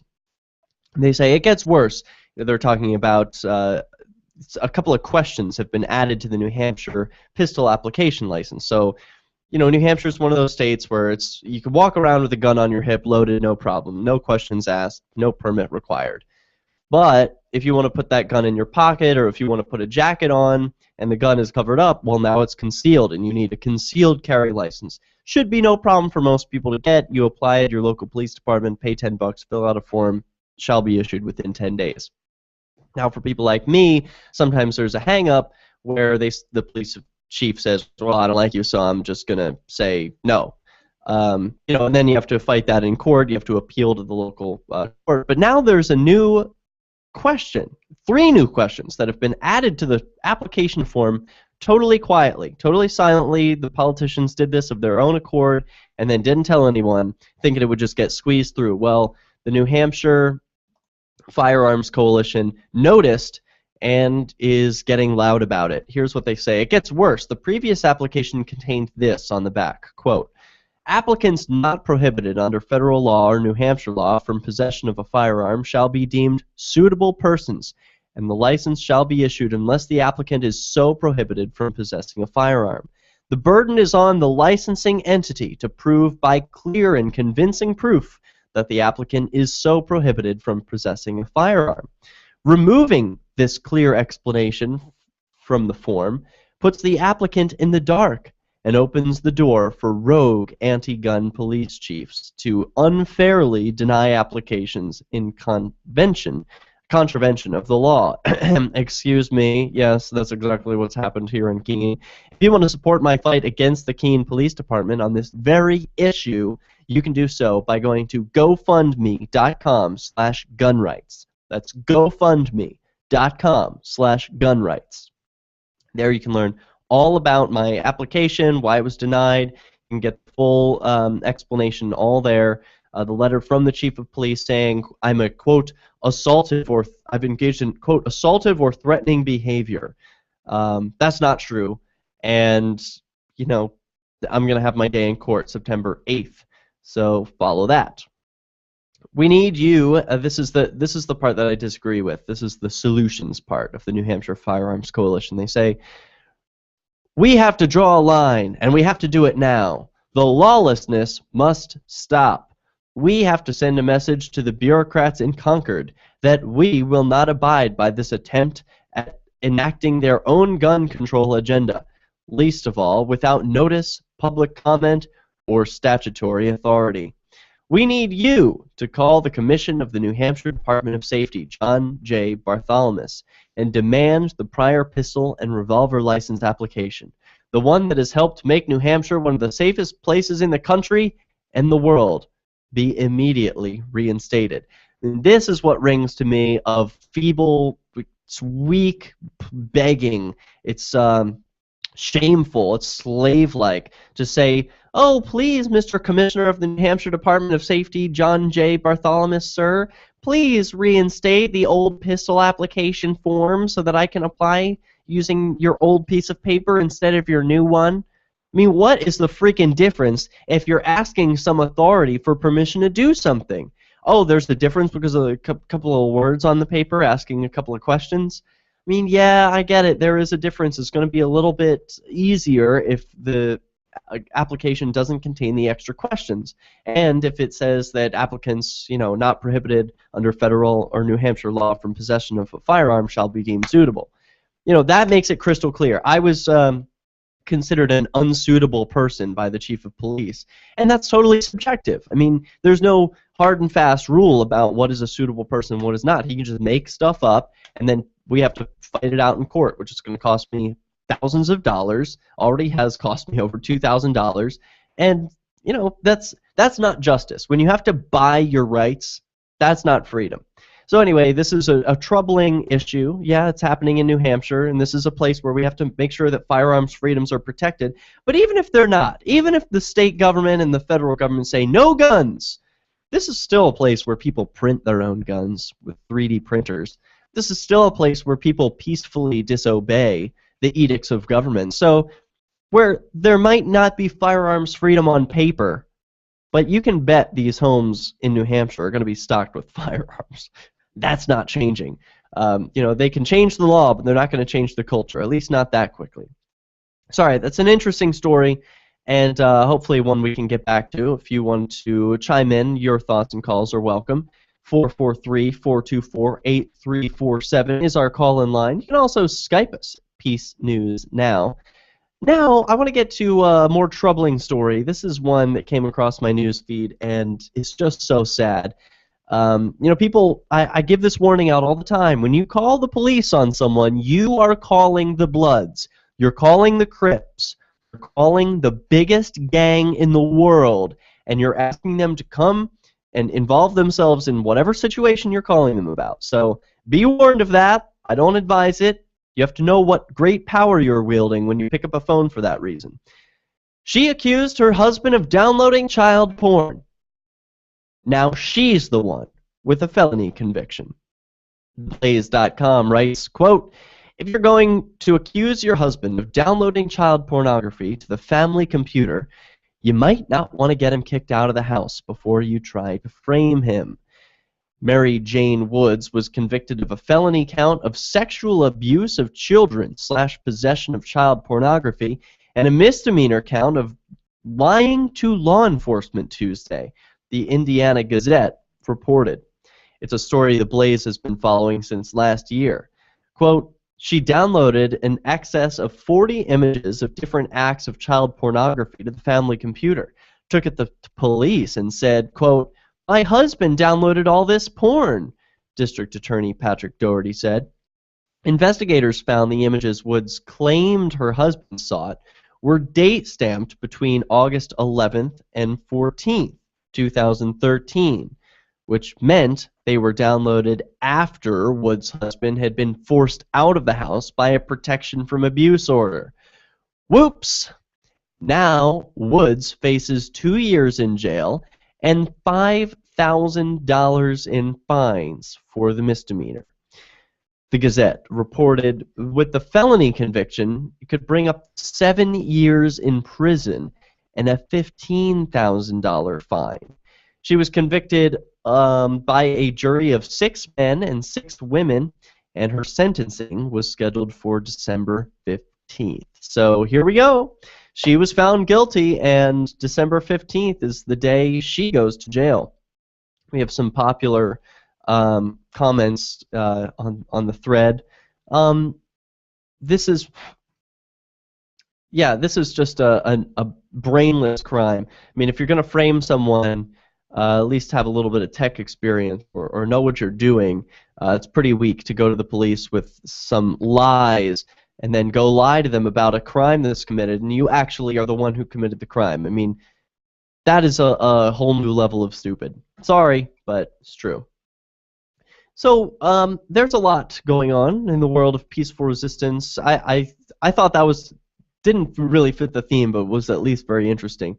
It's at least the guy in that example, her husband, has some peaceful resistance, and sometimes the state wins out. You know, I've been getting these calls keep coming in from Arizona. I wonder who they could be, and I'm not interested in taking any calls from Arizona. Just one of those arbitrary decisions I'm making today. Some regular listeners will know what I'm talking about. This is Peace News Now. You can Skype into the program. Skype us, send a contact request to Peace News Now. When we come back, I want to talk about what's going on in Ferguson, about the captain who marched with Mike Brown in the Justice Rally at the courthouse. If you want to move to the free state and you're looking for some real estate, well, I know a guy who's really great. It's the realtor Mark Warden. Do you want a home with 20 acres, a lakeside cabin, any takers for renters, buyers, and sellers too? Mark Warden is the guy for you. PorcupineRealEstate.com. Why did you move to the Shire? I moved here to the Shire because there's other people around who take liberty just as seriously as I do. I moved to the Shire because I saw videos of people challenging authority and thought that I could get support myself.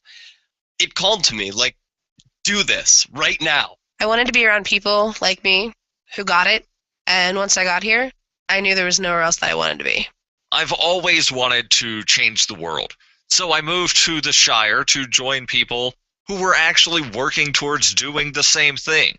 The people here are awesome, loving, and positive. It was for the adventure and for the feeling of something important is happening here, and I just wanted to come to sort of be part of that. Visit ShireSociety.com to read and sign the Shire Society Declaration and learn the reasons why, if you love liberty, you should immigrate to the Shire.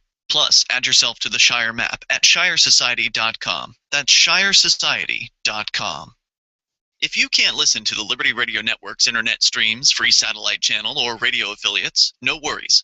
You can listen to LRN.FM from any phone, anywhere. Add this number to your phone, 213-493-0309. It's a long-distance call, so make sure you're familiar with your phone's calling plan.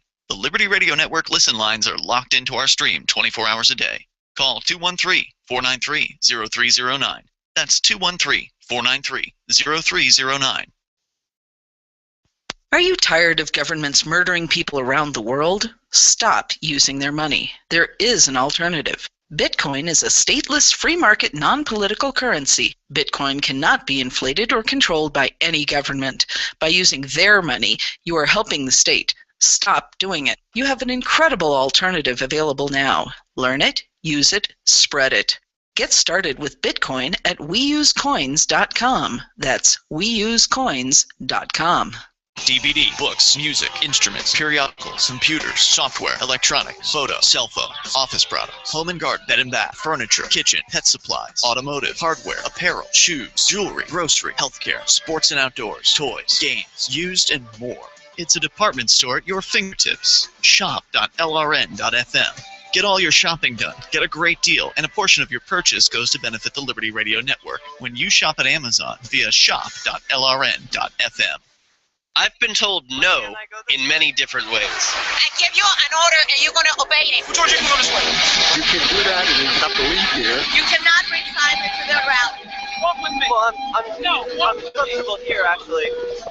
Whoa, hey, who do you think you are? Excuse me. There is no video and audio allowed in this office. No, I have work today. This is you ain't gonna make. Wait a minute. Forget it, Rose. Whoa! Hey! Oh my God! Unbelievable! Why are you running? Because you scared me. What am I being detained for? You're being served. What is this? You're being served. What is this?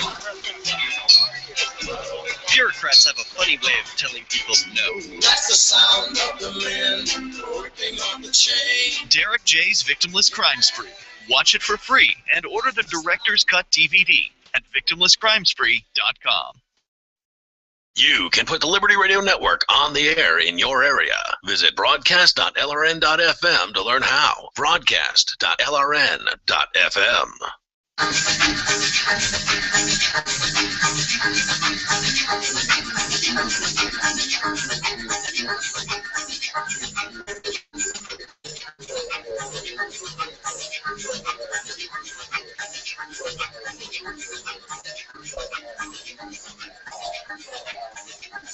Welcome back. This is Peace News Now. It's our final segment of the show. You can call in and take control, talk about anything that we are talking about, anything peaceful resistance related, any of the show topics that we've covered today. And we welcome you to do that. Skype Peace News Now or dial 443-424-8347.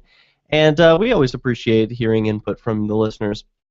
I promised I was going to get to a story about Ferguson, Missouri, but I think we talked about this last week during the Tuesday episode, and how the chief marched in the marches with everyone else. There was a captain, Captain Mike Brown, who marched with the protesters. That was a nice show of solidarity. Then there was the Justice rally at the courthouse. Got some cool pictures of that from William Toller, who writes at yourdailyjournal.com. Always appreciate the indie news coverage there. And I wanted to, in this final segment, cover a story at freekeen.com, where Ian Freeman writes that back in May, part of a nationwide raid, the DEA raided popular local Main Street smoke shop Fat Stuff. Liberty activists were on scene to document and cop block. The dozen or so agents loaded up a large U-Haul and carted away nearly every smoking device in the store, easily $100,000 in inventory. Now the DEA seeks to keep Fat Stuff's inventory, but James is on the line. He would like to disagree with us. What's up, James? Allah is most merciful, Derek J. Speaking of a popular British rapper, what he actually said before he chopped James Foley's head off, did you know that? I didn't know he was a rapper, no. Yeah, a popular one at that. And like I had suggested to you, speaking of it not being about politics, just as what you call your activism is not about politics, right? It's about your values, right? I don't know what you're talking about. Do you have a peaceful resistance story to share with us? No, I just want to talk to you about other things that have been said on your show. Okay, like what? Well, okay, speaking of peaceful resistance. Yeah. And going on tangents, I'd like you to speak to, the last time I left you on Peace News Now, yes, was with a rhetorical question about, do you actually believe that the U.S. would be dropping bombs in Iraq if there was no such thing as ISIS? So the question at hand is, do I think the U.S. would be dropping bombs on Iraq if there were no such thing as ISIS? What do you think about that? Well, I'd like to reiterate your response, which was actually, to my shock, you said yes. and then you went on a bizarre tangent and went in history in reverse.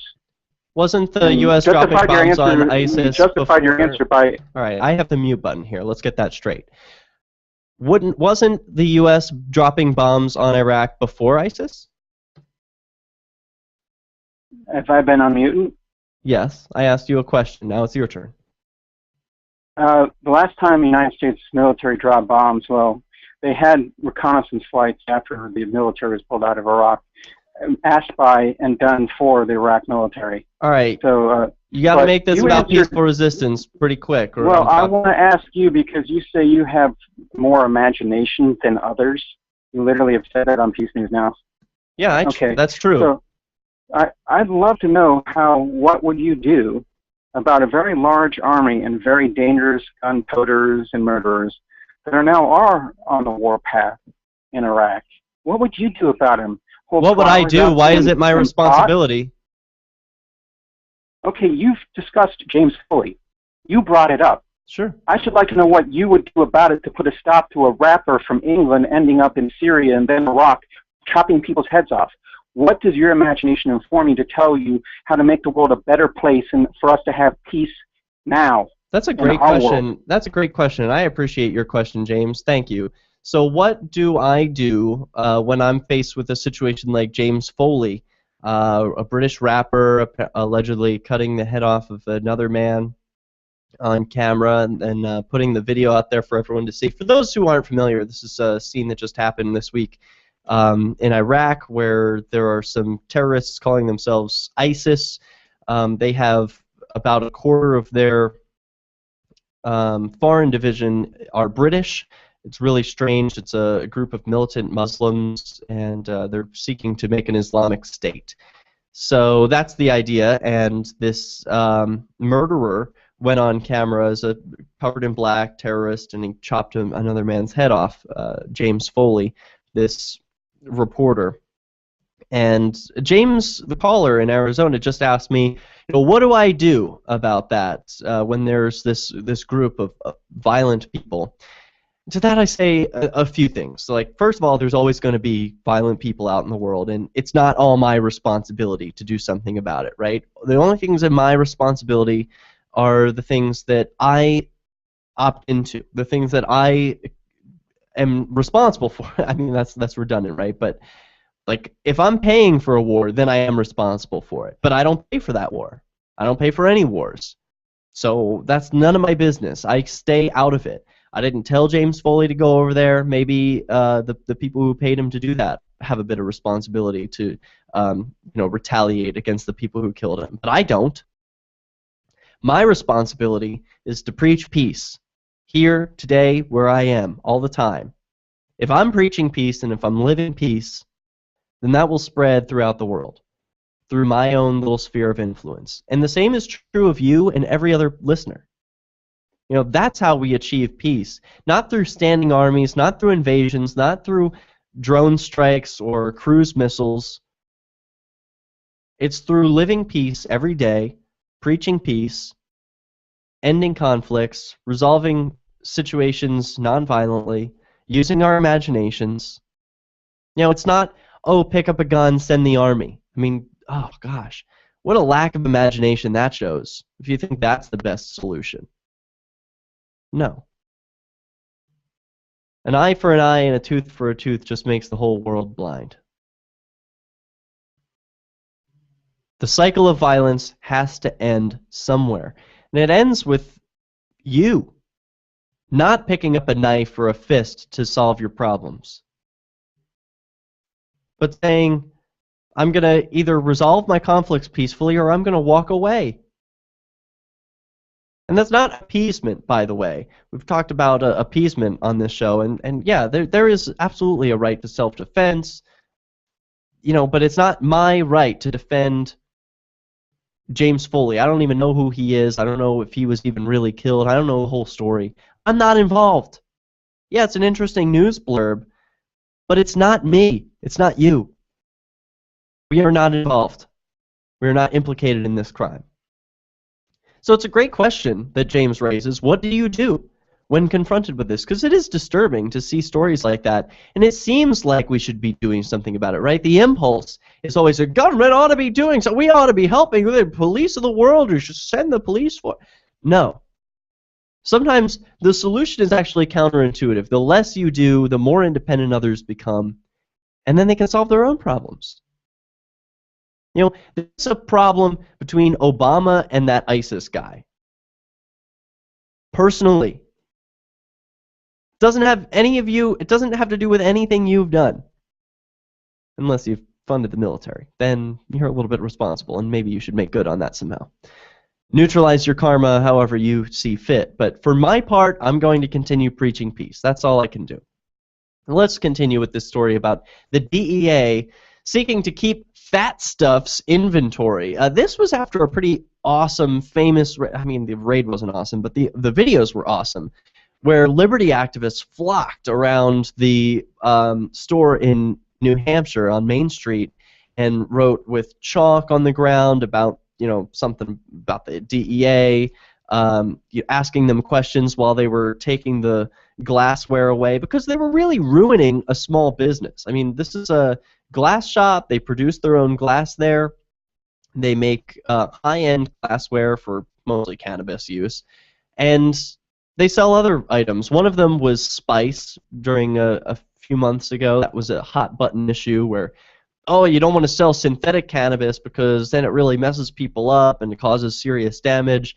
Well, the DEA went after places that were selling this synthetic marijuana, this fake stuff called spice. Fat Stuff stopped selling spice months ago. Oh, but that didn't stop the DEA from raiding them anyway. Well, the Keene Sentinel has an update on the case, and guess what? The DEA is seeking forfeiture or legal stealing of all the seized inventory. The article reveals that the DEA jacked, in addition to the inventory, $15,000 from Fat Stuff's owner, his bank account, and nearly $700 from the store's cash register, and his 2011 Ford F-250. They took his car. Is there anything the government won't steal? We'll catch you Tuesday. This is Peace News Now. When commercials come on, don't push the button. Instead,